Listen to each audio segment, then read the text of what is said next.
नमस्कार दोस्तों, बहुत बहुत स्वागत है आपका आरजे स्मार्ट क्लास में। मैं हूं अभिषेक अवस्थी और आपको पता होगा मैं अनअकैडमी पे प्लस एजुकेटर हूं। तो अगर आप DSSB एग्जाम की प्रिपरेशन कर रहे हैं तो अनअकैडमी प्लस आपके लिए एक नया बैच कोर्स लेके आ रहा है जिसमें आपको DSSB की कंप्लीट प्रिपरेशन कराई जाएगी। इस बैच कोर्स में आपको डिम्पी मैम जीके और करंट अफेयर्स पढ़ाएंगी, गर्मा मैम आपको हिंदी पढ़ाएंगी, मोनिका मैम आपको टीचिंग मेथोलॉजी पढ़ाएंगी, शरद सर आपको इंग्लिश पढ़ाएंगे और सत्यप्रकाश सर आपको मैथ और रीजनिंग पढ़ाएंगे। ये बैच कोर्स आपका 23 जून 2021 से शुरू होने वाला है और इस बैच कोर्स को ज्वाइन करने का लिंक मैंने डिस्क्रिप्शन में दिया हुआ है, वहां पे जाके आप इस बैच कोर्स को ज्वाइन कर सकते हैं। और अभी तक अगर आपने अनअकैडमी प्लस का सब्सक्रिप्शन नहीं लिया तो अनअकैडमी प्लस का सब्सक्रिप्शन आप जरूर ले लें। ये अनअकैडमी का जो है सब्सक्रिप्शन प्लान है। अगर आप 3 मंथ के लिए ज्वाइन करते हैं तो सिर्फ आपको 2250 फीस पेड करनी होती है। 6 मंथ की फीस 3600 है, 12 मंथ की फीस है 4500 और 2 ईयर की फीस है 5400। इसके अलावा मेरा रेफरल कोड है ABRG10। अगर आप इसका यूज करते हो तो आपको मिलता है 10% का डिस्काउंट। सब्सक्रिप्शन लेने में आपको कोई प्रॉब्लम आती है, कोई इशू होता है तो आप जो है कमेंट में लिख सकते हो, मैं जल्दी आपको रिप्लाई देने की कोशिश करूंगा। आगे बढ़ते हैं। आपको बहुत सारे यूनिक फीचर मिलते हैं अनअकैडमी प्लस पर। Complete syllabus, unlimited practice set, unlimited PDF notes, regular doubt clearing session. इसके अलावा आपके फेवरेट एजुकेटर के द्वारा आप क्लास ले सकते हो। कंप्लीट एग्जाम की प्रिपरेशन आपको करा दी जाती है, रेगुलर डाउट क्लियरिंग सेशन भी होते हैं, कंप्लीट आपका सिलेबस करा दिया जाता है, फ्री टेस्ट सीरीज भी होती है और वीकली फ्री मॉक टेस्ट भी होते हैं। Complete batch course, free test series, ऐसे बहुत सारे और भी यूनिक फीचर मिलते हैं अगर आप अनअकैडमी प्लस को ज्वाइन करते हैं तो चलिए हम लोग शुरू करते हैं आज का वीडियो। तो आज जो टॉपिक हम लोग डिस्कस करने वाले हैं वो टॉपिक है भारत की यातायात व्यवस्था। तो भारत की यातायात व्यवस्था से रिलेटेड जितने भी इंपॉर्टेंट क्वेश्चन है वो हम लोग आज के सेशन में डिस्कस करने वाले हैं। तो चलिए शुरू करते हैं। तो सबसे पहले अगर हम लोग परिवहन की बात करें तो हमें पता है कि जो परिवहन है वो मनुष्य की गतिशीलता संबंधी आवश्यकताओं को पूरा करने के लिए निर्मित संगठित उद्योग है। परिवहन प्रणाली के कुल मार्गों का जो 83% भाग है वो सड़क यातायात के रूप में है, 9% जो भाग है वो रेलवे यातायात के रूप में है, 6% जो है वो वायुमार्ग के रूप में है और 2% जो है वो जलमार्ग के रूप में है। तो जो भारत की जो परिवहन प्रणाली है तो उसमें 83% है सड़क परिवहन, 9% है रेल परिवहन, 6% है वायु परिवहन और 2% है आपका जल परिवहन। तो एक एक करके हम लोग इन पर जो है वो डिस्कस करेंगे। तो सबसे पहले हम लोग बात करते हैं परिवहन के साधन की। तो आपको पता है कि परिवहन के 4 प्रकार के साधन हैं: सड़क परिवहन, रेल परिवहन, वायु परिवहन और जल परिवहन। ठीक है।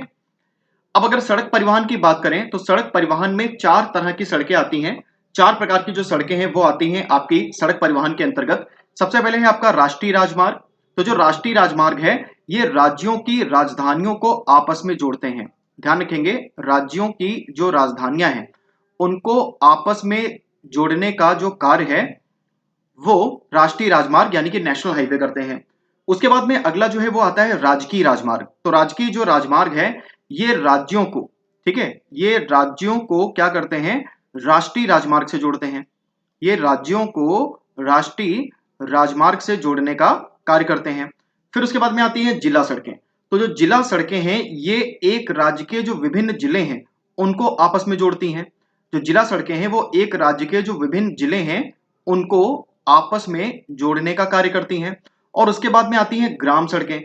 तो ग्राम सड़कें क्या करती हैं, ग्राम सड़कें जो गांव हैं, जो भी राज्य में गांव हैं तो उन गांवों को जिला सड़क से जोड़ने का जो कार्य है वो करती हैं ग्राम सड़कें। तो इनको याद रखेंगे। ठीक है, आगे बढ़ते हैं। इसके बाद में स्वर्णिम चतुर्भुज और गलियारा, ये भी काफी इंपॉर्टेंट है। तो स्वर्णिम चतुर्भुज जो देश के 4 बड़े महानगर हैं उनको आपस में जोड़ने के लिए बनाया गया।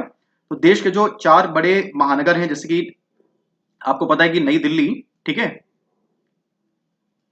मुंबई, इसके अलावा कोलकाता और चेन्नई।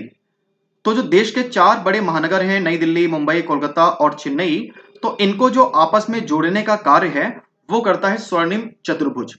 अगर हम लोग गलियारा की बात करें तो भारत में 2 गलियारे हैं। एक गलियारा है ईस्ट वेस्ट गलियारा यानी कि ईस्ट वेस्ट कॉरिडोर। तो आपका जो ईस्ट वेस्ट कॉरिडोर है ये असम से स्टार्ट होता है सिलचर से।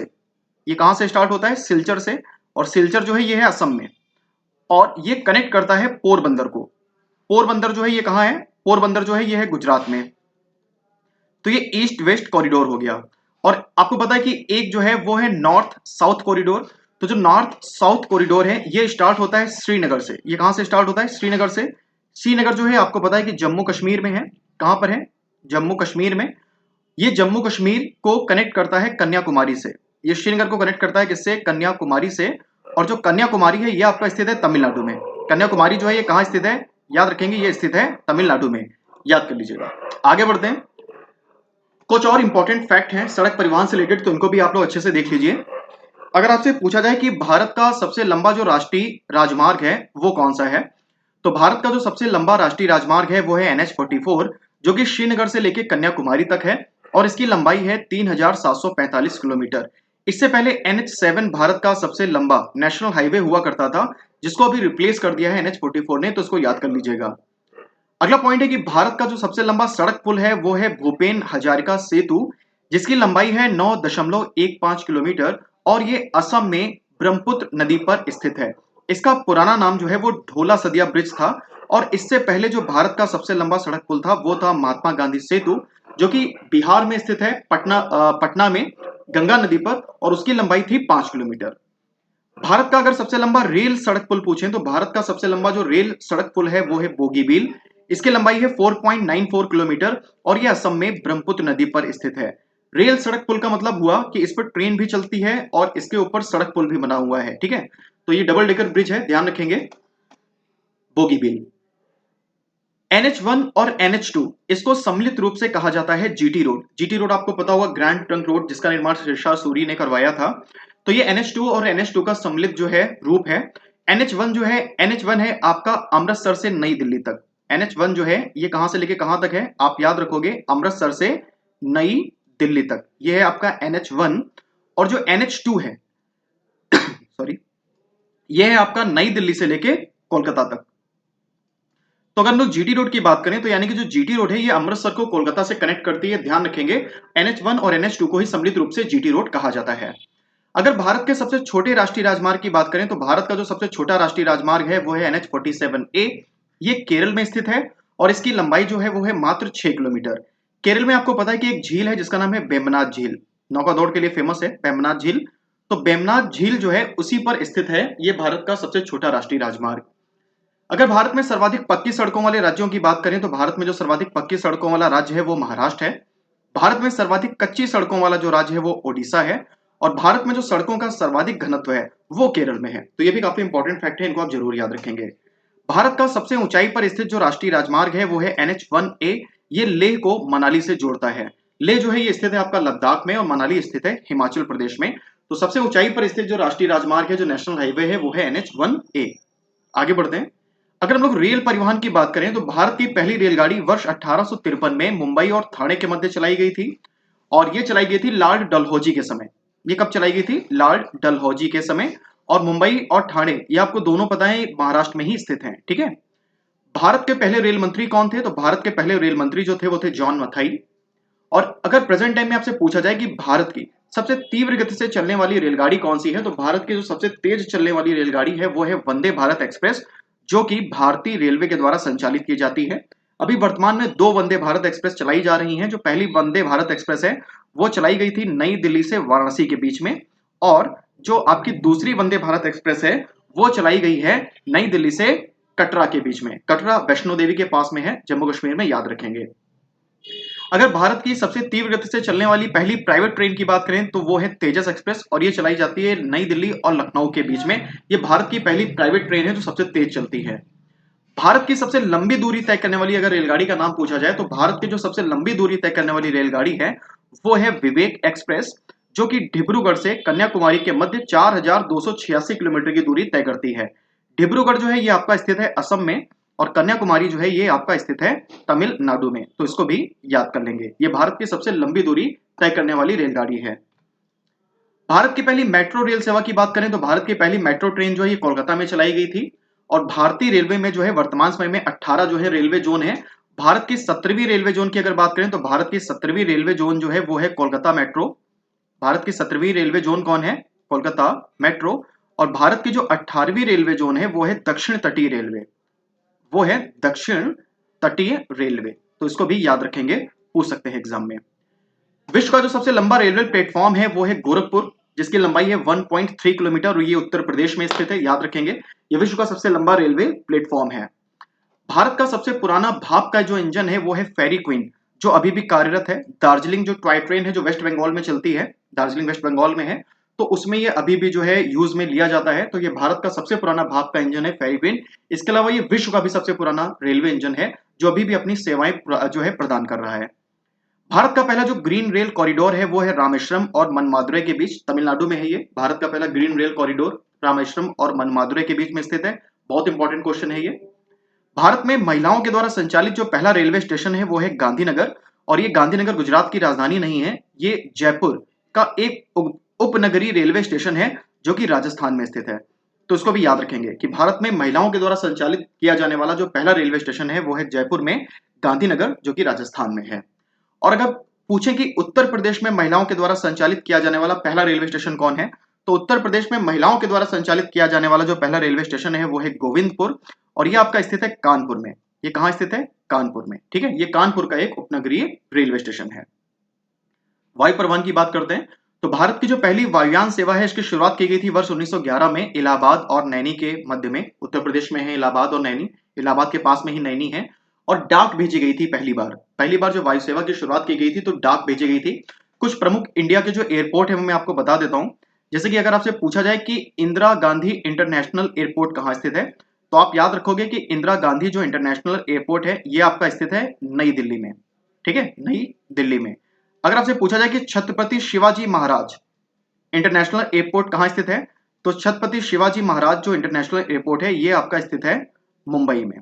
नेताजी सुभाष चंद्र बोस, अगर आपसे पूछा जाए कि नेताजी सुभाष चंद्र बोस जो एयरपोर्ट है वो कहां स्थित है, तो ये आपका स्थित है कोलकाता में। ये कहां स्थित है? कोलकाता में। कैंपागोडा बहुत इंपॉर्टेंट है, कई बार पूछा भी गया है। तो अगर आपसे कैंपागोडा पूछा जाए तो कैंपागोडा जो है ये आपका स्थित है बेंगलुरु में। कैंपागोडा कहां स्थित है? बेंगलुरु में। अगर यूपी के प्रमुख एयरपोर्ट की बात करें तो यूपी में एक है चौधरी चरण सिंह इंटरनेशनल एयरपोर्ट। तो चौधरी चरण सिंह इंटरनेशनल जो एयरपोर्ट है ये आपका स्थित है लखनऊ में। और दूसरा जो है यूपी में वो है आपका लाल बहादुर शास्त्री इंटरनेशनल एयरपोर्ट। तो लाल बहादुर शास्त्री जो इंटरनेशनल एयरपोर्ट है ये आपका स्थित है कहां? ये आपका स्थित है वाराणसी में। चलिए आगे बढ़ते हैं। अब हम लोग बात करते हैं जल परिवहन की। तो भारत का जो सबसे लंबा राष्ट्रीय जलमार्ग है वो है NW1 यानी कि नेशनल वाटरवे 1। ये इलाहाबाद से लेकर हल्दिया के बीच में स्थित है। इलाहाबाद जो है ये आपका स्थित है उत्तर प्रदेश में, और हल्दिया जो है ये आपका स्थित है पश्चिम बंगाल में। ठीक है, और इसकी लंबाई है 1620 किलोमीटर। अगर हम लोग भारत के बंदरगाह की बात करें तो भारत में 13 जो है वो बड़े बंदरगाह हैं, जिसमें से 6 जो हैं वो हैं पूर्वी तट पर, और 6 जो हैं वो हैं आपके पश्चिमी तट पर। ठीक है, पूर्वी तट यानी कि बंगाल की खाड़ी, और पश्चिमी तट यानी कि अरब सागर, और एक आपका है अंडमान निकोबार की राजधानी पोर्ट ब्लेयर में। ठीक है, तो भारत में 13 बड़े बंदरगाह हैं, जिनमें से 6 पूर्वी तट पर हैं, 6 पश्चिमी तट पर हैं, और एक जो है वो आपका स्थित है अंडमान निकोबार की राजधानी पोर्ट ब्लेयर में।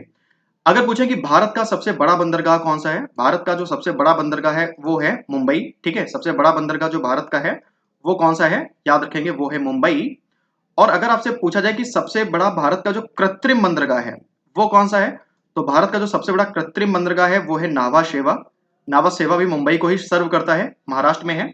भारत का सबसे गहरा बंदरगाह पूछें तो भारत का सबसे गहरा बंदरगाह है विशाखापत्तनम। और विशाखापत्तनम जो है ये सबसे सुरक्षित बंदरगाह भी कहा जाता है, क्योंकि ये डॉल्फिन नोज नामक पहाड़ी के पीछे जो है स्थित है। मुक्त व्यापार क्षेत्र वाला अगर आपसे पूछा जाए कि बंदरगाह कौन सा है भारत में, फ्री ट्रेड जोन वाला, तो वो है कांडला बंदरगाह। इसको ज्वारी बंदरगाह भी कहा जाता है, और ये गुजरात में स्थित है। भारत का पहला कंप्यूटरीकृत जो बंदरगाह है, भारत का जो पहला कंप्यूटरीकृत बंदरगाह है वो है एन्नौर, और ये स्थित है तमिलनाडु में। ये कहां स्थित है? तमिलनाडु में। और इसके अलावा जो 6 बड़े बंदरगाह हैं आपके पूर्वी तट पे, तो उसमें याद रखेंगे कि सर्वाधिक 3 जो बड़े बंदरगाह हैं वो तमिलनाडु में स्थित हैं। अगर आपसे पूछा जाए कि ऐसा कौन सा राज्य है जहां पे 3 बड़े बंदरगाह स्थित हैं, तो वो है आपका तमिलनाडु। तो आज का जो टॉपिक था उसमें केवल इतना ही। अगर ये वीडियो आपको अच्छा लगा हो तो इसे लाइक करिएगा, शेयर करिएगा, और कमेंट करके जरूर बताइएगा कि वीडियो आपको कैसा लगा, ताकि हम इस तरह के और वीडियोस बनाते रहें। और अगर आप इस वीडियो को PDF डाउनलोड करना चाहते हो तो आप हमारे टेलीग्राम चैनल से डाउनलोड कर सकते हो। टेलीग्राम चैनल का लिंक मैंने डिस्क्रिप्शन में दिया हुआ है। तो आज के लिए इतना ही, मिलते हैं अगले वीडियो में, तब तक के लिए गुड बाय, थैंक यू।